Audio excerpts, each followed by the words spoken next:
David Kessler. We had people who had expertise that allowed us to get through this, the right drugs, the right vaccines, the right doses. They were fired. We are less safe today because of these cuts that have happened the last several days. I always thought that things were fixable, right? You could fix things. I am very concerned that if these cuts are not rescinded, these will have effect for decades. You think that the way they have done these cuts, the people they've cut, the number of jobs they've cut, potentially have created a crisis in which we can't ever have these institutions back at strength? I think we're very close to that.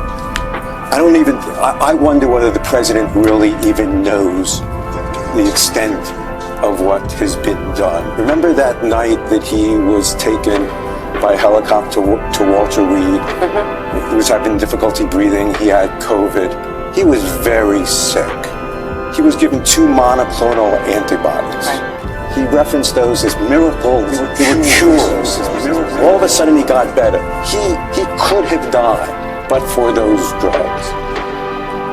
Dr. Peter Stein's office made available those drugs to the president and to thousands of others. Peter Stein was fired.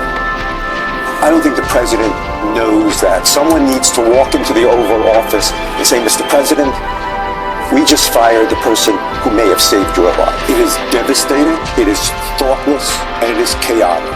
I don't think they fully understand what they are going. Look, bad stuff is going to happen on their watch that they're going to have to deal with. And they're not going to be equipped to do that. We have to rescind these cuts. Enough is enough. People who are going to just answer the phones, right, to make sure that the next emergency use of that drug, like the president got, they're not there to answer those calls anymore, to make that available to the average citizen. The president has to be informed of what the extent of these cuts are. I mean, we have maybe a week before this becomes beyond fixed. Former Commissioner of the FDA, Chief Science Officer for the Biden administration's COVID-19 response, and friend to this show in many ways. Sir, thank you. Thank you.